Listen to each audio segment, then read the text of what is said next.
11차 국무회의 결과 관련해서 브리핑하겠습니다. 강유정 대변인입니다. 이재명 대통령은 오늘 오전 제11차 국무회의를 주재했습니다. 오늘 회의에서는 중동 상황 관련 대응 현황, 햇빛 소득마을 확산 추진 계획 등 4건의 부처 보고와 2027년 국민주권정부 예산 편성 방향에 대한 토의를 비롯해 모두의 AI를 위한 전국민 AI 경진대회 추진 계획에 대한 부처의 협조 요청이 있었습니다. 이어 법률 공포안 31건, 대통령 영안 10건, 일반 안건 6건 등 47건의 안건이 원안대로 의결되었습니다. 먼저 이 대통령은 모두 발언을 통해 에너지, 원자재 위기에 선제 대응하기 위해 범정부 비상대응체계 가동을 지시하며 현 상황의 엄중함을 짚었습니다. 특히 가격 안정화와 불공정 담합 척결, 민관 협력 에너지 절약 등 모든 방법을 강구해 위기 극복에 총력을 다할 것을 지시했습니다. 이어 이 대통령은 노동부 장관으로부터 산재와 관련된 입법의 진행 상황을 확인한 후 당연히 해야 할 일이 지금까지 지연된 것이 유감이라고 말했습니다. 동시에 계곡 불법 시설물 정비 누락에 대해서는 엄정 감찰로 대응하고 명확한 상벌을 통한 공직기강 확립과 함께 부동산 투기 억제를 위한 촘촘한 규제와 제재를 병행할 것을 지시했습니다. 이어 이 대통령은 왜 빚을 내서 추경을 하냐라는 일각의 지적에 대해 빚을 내서라도 추경을 해야 하는 위기 상황이 맞지만 이번 추경은 예상되는 초과 세수로 집행되는 것임을 명확히 했습니다. 햇빛 소득마을 확산 추진 계획을 보고받은 이 대통령은 기후부 장관에게 예산 확대와 관련 법 개정에 속도를 내줄 것을 주문했습니다. 동시에 재정 운용 방식과 부지 확보 방안에 대해서도 검토할 것을 관계 부처에 지시하며 에너지 문제는 국가의 사활이 걸린 문제인 만큼 대책 마련에 적극적으로 임할 것을 재차 강조했습니다. 이어 문체부 장관으로부터 지역을 살리는 국민여행 활력 지원 사업 계획을 보고받고 수혜자 선정 단계부터 지방 우대를 최우선 원칙으로 삼으라 강조했습니다. 이는 모든 재정 집행과 정책 설계의 바탕에 지방 균형 발전을 원칙으로 삼으라는 뜻입니다. 특히 이 대통령은 성별 영향 평가와 유사하게 정책 결정 시 지방 균형 발전을 핵심 평가 요소로 추가하는 방안을 검토할 것을 행안부 장관에게 지시했습니다. 이어진 비공개 회의에서 이 대통령은 일부 대형 베이커리가 부동산 상속 과정에서 꼼수 감세를 받고 있다는 문제를 재차 짚으며 가업 상속에 따른 상속세 인하의 타당성에 대해 국세청장에 질의했습니다. 아울러 관련 제도의 전면 개정 및 제도 보완의 필요성에 대해 검토 후 보고할 것을 주문했습니다. 이상입니다. 네, 혹시 국무회의 관련? 네. 예, 감사합니다. 2대12 김유성입니다. 오늘 부동산 관련해서 대통령의 발언이 상당히 좀 강하다라는 느낌을 좀 받았는데 또 SNS에서도 관련돼서 좀 보유세 링크를 하셨거든요. 이게 좀 상당히 의미심장하게 와닿는데 혹시 보유세와 관련되어서 청와대 입장이나 기류 이런 게 좀 혹시 변화된 게 혹시 있을까 싶어서 질문 드려봅니다. 네. X는 제가 그 해외 사례, 메트로시티 런던이나 이런 거 관련해서 올리신 거 말씀하신 거고, 부동산 관련 발언은 어떤 거 말씀하시는 걸까요? 아, 그냥 네, 전반적으로 말씀하시는 거죠? 네, 보유세 관련해서 당신이 이 대통령께서 궁금했던 내용을 기사로 작성해줘서 고맙다라는 말씀과 함께 그 보유세 현황에 대해서 세계 각국의 현황에 대해서 이제 좀 소개하는 차원이었던 듯 싶고요. 그 글에도 쓰여 있듯이 초고가 아파트를 비롯한 주거 지역의 그 보유세를 비롯해서 보유세는 가장 최종적으로 검토할 사안이다라는 점에는 다름이 없습니다. 네, 늘 말했듯이 보유세는 가장 최종적으로 검토할 정책 사안입니다. 네. 네.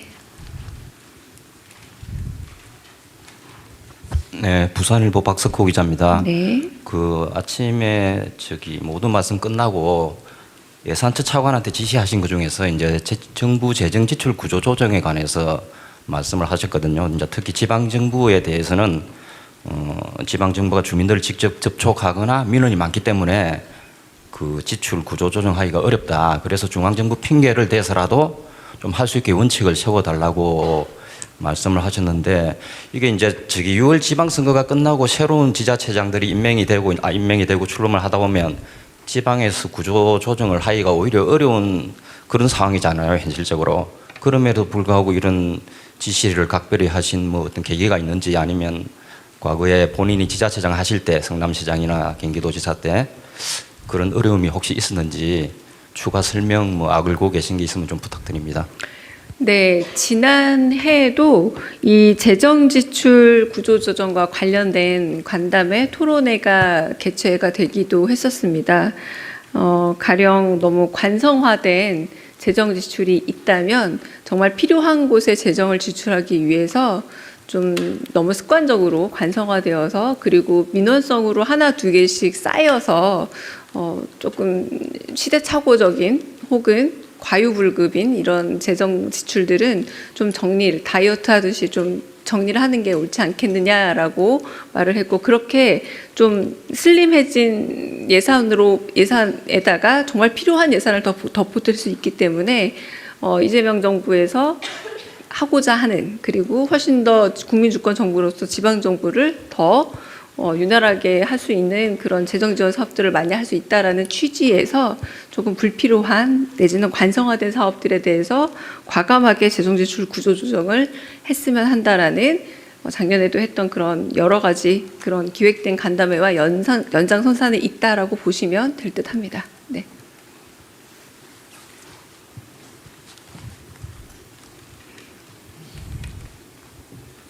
네, 대변인님, 아시아경제 송승섭 기자입니다.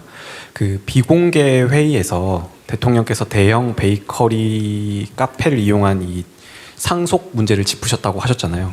대통령께서 이 가업 상속 공제에서 대형 베이커리를 빼라 이렇게 직접적으로 말씀을 하셨는지 궁금하고요. 그 다음에 요 국세청장님하고 요 문제를 짚으실 때 좀 대통령께서 어떤 발언을 하셨는지 좀 구체적으로 소개해 주시면 감사하겠습니다. 네, 기자분들 잘 아시다시피 사실 이 얘기는 처음 나온 얘기는 아니고요. 먼저 국세청장에게 그 가업 상속에 대해서 혹시라도 세금 혜택이 어떤 것이 있냐라고 먼저 질문을 하셨습니다. 그런데 가업 상속의 기준이 10년 정도라면 이 10년이 가업이라고 할 수 있는 게 맞느냐. 가업은 그래도 20년, 30년 정도 일종의 장애인이라고 할 수 있을, 내지는 그분이 그 일을 그만두었을 때 더 이상 명맥이 끊기는 정도의 사업을 가업이라고 할 수 있지, 10년 정도를 두고 가업이라고 하는 게 맞는지 그 기준에 대해서도 좀 물어보시고, 이런 부분에 있어서 좀 세금 혜택이 있다 보니 그 약간 꼼수로 세금을 줄이려는 차원에서 가업이 좀 가업 승계가 잘못 활용되고 있는 것은 아니냐라고 하시면서 일예로 일부 대형 베이커리로 가업 상속을 하는 예시를 든 겁니다. 그래서 예로 들었다라고 보시면 될 것 같고요. 그러므로 대형 베이커리만 두고 한 얘기가 아니라 가업 상속에서 이제 발생하는 일종의 꼼수 감세 같은 것들에 대한 지적이다. 그리고 이 부분에 대해서는 좀 상속세 인하가 타당성이 있는 것인지, 그리고 관련 제도가 좀 전면 개정될 필요가 있는 것은 아닌지라고 해서, 또 중소벤처부 기업 장관께서는 가업 상속과 기업 상속이라는 걸 비교해서 이 제도 보완을 할 때 좀 더 면밀하고 촘촘하게 보완을 해야 될 필요가 있다라고 제안하기도 했습니다. 다른 질문 또 있으실까요?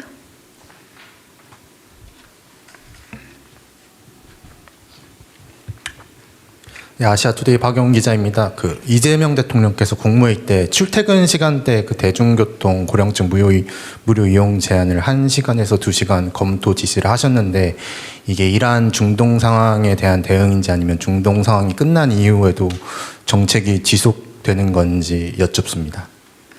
오늘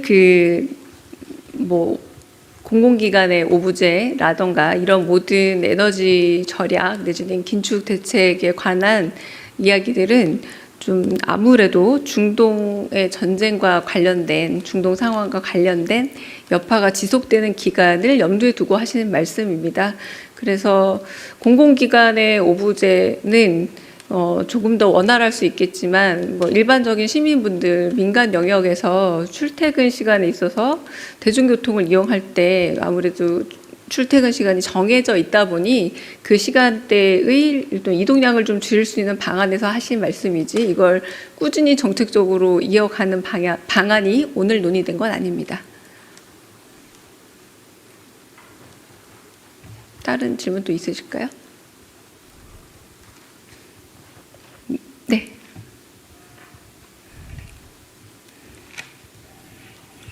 네, 국민일보 이동환입니다. 그 대통령님이 오늘 X에 안철수 의원이 다주택 공직자 배제하는 것처럼 주식 보유 공직자도 전량 매도하라는 발언을 공유하면서 이제 개구리를 보호한다고 모기까지 보호해야 하는 것은 아니다 이렇게 말씀하셨는데 구체적으로 어떻게 비유해서 말씀하신 건지 좀 해석을 들을 수 있을까 해서 여쭤봅니다. 네, 개구리 모기론인데요. 네, 아무래도 나오게 된 계기가 처음부터 사실상 부동산에 너무 과도하게 우리나라의 자산이 몰려 있다. 그와 한편 우리나라의 자본시장, 주식시장을 비롯한 자본시장이 제도적으로 투명하지 못했던 부분도 없지 않아 있고 안정화되지 못해서일 수도 있지만 이대로 부동산에 많은 자산들이 고여 있는 것은 결국 망국이다. 처음에 질문 주셨던 것처럼 망국이다라고 말씀하시기 때문에 머니 부부가 결국은 부동산을 지금 정책적으로 이 부동산 가격에 대해서 그리고 다주택자에게 조금 엄한 정책들 이런 부분들에 대해서 제시하시는 이유가 결국 대한민국 자산 구조에 대한 머니 부분을 위한 것인데 이를테면 주식시장에 대해서 말을 한다라는 부분은 대통령께서 부동산 정책을 하는 근본적인 출발점에 대해서 혹여나 오해가 있다면 한 번 더 설명을 하는 예시라고 보시면 될 듯합니다. 그러니까 머니 부부로서 자본시장으로 이동이 훨씬 더 건전하다라는 게 대통령의 평소 생각이기 때문에 하신 말씀입니다.